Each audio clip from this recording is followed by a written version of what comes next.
Hello, and welcome to another video. In this channel we highlight the hypocrisy and double standards of the traditionalist Islamists.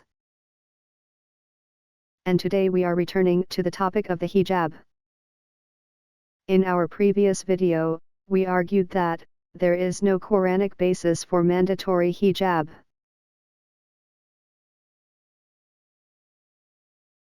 But regardless of what we believe the Quran does or doesn't mandate, even most traditionalists accept that actually wearing the hijab should be a free choice. And in fact, they are always eager to use the language of freedom and rights when it comes to condemning laws that ban women's head coverings. In places like France, Belgium, and India. What kind of democracy is this? What kind of people are those who force girls to go against their will? If the girl is convinced of her religion, she has the conviction that it is mandatory, why or who are you to force her not to wear it? But France is a special case. Muslim women there have had their basic rights snatched away bit by bit. These are vital rights for feminists in the West, but apparently not so necessary when it comes to Muslim women. Of course, as recent events in Iran have highlighted, hijab bans are not the only violation of Muslim women's rights.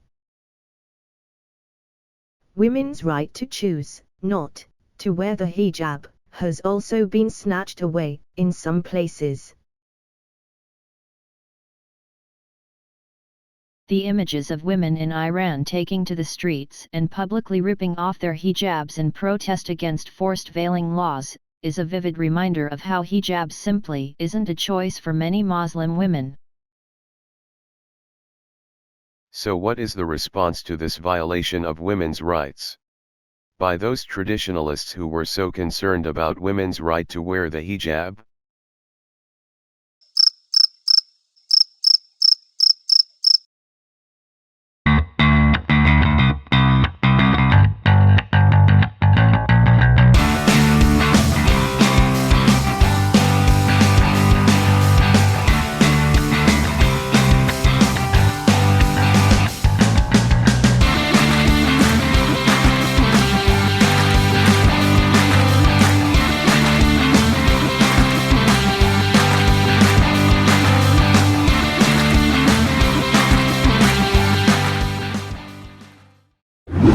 Exhibit A. In this video from the Yaqeen Institute, a popular American Islamic channel that has a reputation for being liberal, we are given a rosy-eyed view of hijab being purely a free expression of women's devotion and empowerment, with no acknowledgement that coercion is undeniably another reason for it. So, if you've ever wondered why do Muslim women cover in the first place, for many Muslim women, the hijab is worn out of a desire to fulfill a commandment of God. For others, it can also be an opportunity to outwardly express their Muslim faith. And for still some more, it's a rejection of societal standards that constantly objectify and sexualize women. Of course, we don't expect these traditionalists to become activists for the anti-hijab movement. But just basic honesty shouldn't be too much to ask. And, when exploring the reasons for women veiling, it is a simple acknowledgement of fact to say that coercion is a major reason for it.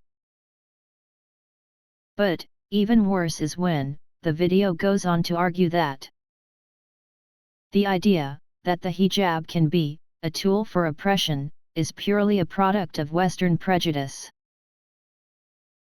So why is it that the hijab is made out to be some horrific symbol of oppression? Well, you don't have to look too far back into history to find out. For centuries, Muslim women have been portrayed as veiled, secluded, and oppressed.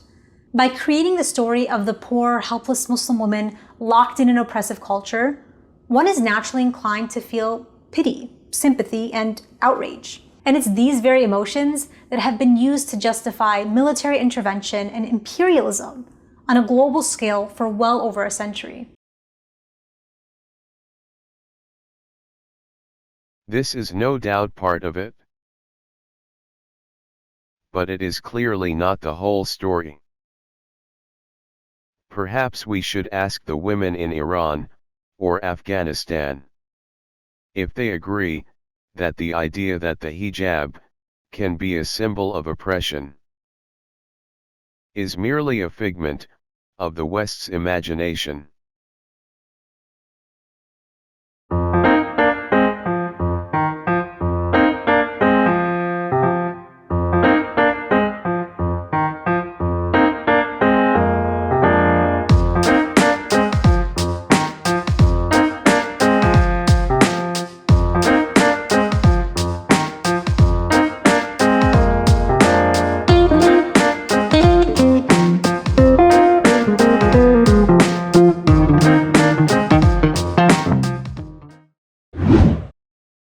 A recent report by the Human Rights Watch details the pressures faced by Muslim women in Indonesia to wear the hijab.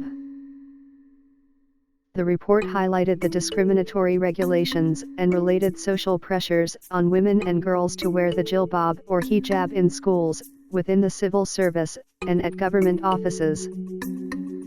Such widespread and entrenched discrimination is having an enormous and detrimental effect on women's lives, many of whom feel forced to wear the hijab to avoid ostracism, avoid harassment, and even to retain their job.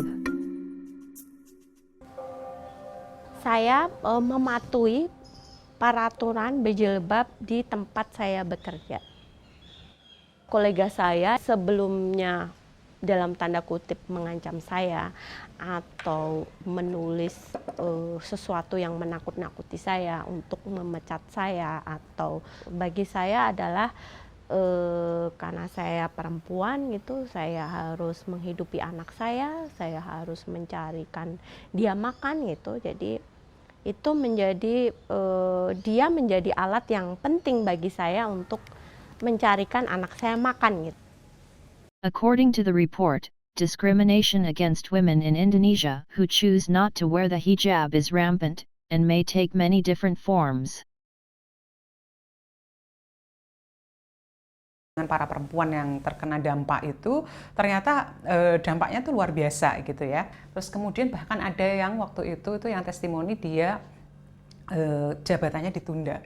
Terus kemudian ada juga perempuan yang tidak dilayani misalnya di kantor-kantor di kantor-kantor pemerintah karena dia dianggap tidak menggunakan busana yang sopan sebagaimana peraturan daerah itu berlaku.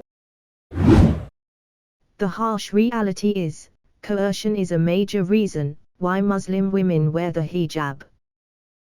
And such coercion may take many different forms, some overt, such as veiling laws in Iran, but others that are far more subtle and insidious, but no less damaging to women's lives.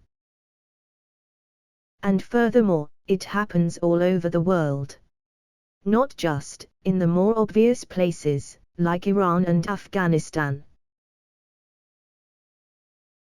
For example, even in such a free and liberal country such as Australia, it is a common practice in Islamic schools to enforce the hijab, not just on female students, but also on female teachers.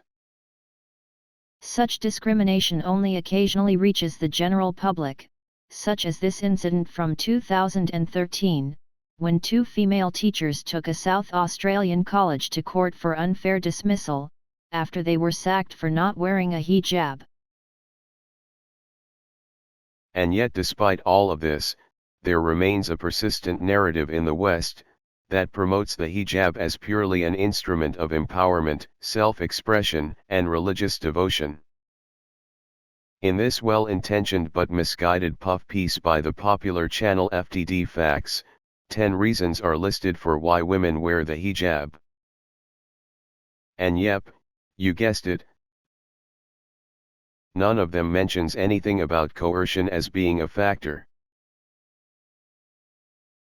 Yes, we get it, it's a puff piece, it has to be chirpy and positive. And no one wants to be a downer by throwing in negative things like coercion. However, they could still be positive and honest at the same time. You don't have to list it in any of the featured 10, I agree that would make it weird.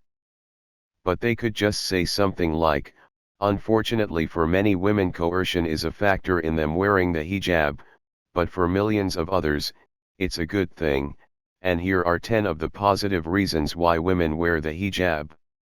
Then it could still be a chirpy puff piece, but also acknowledging the truth.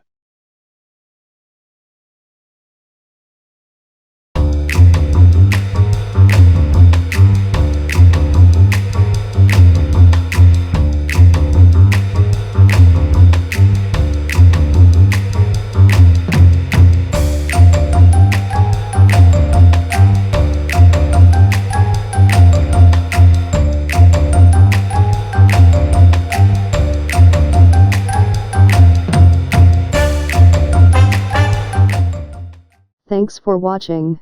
Feel free to comment And like and subscribe.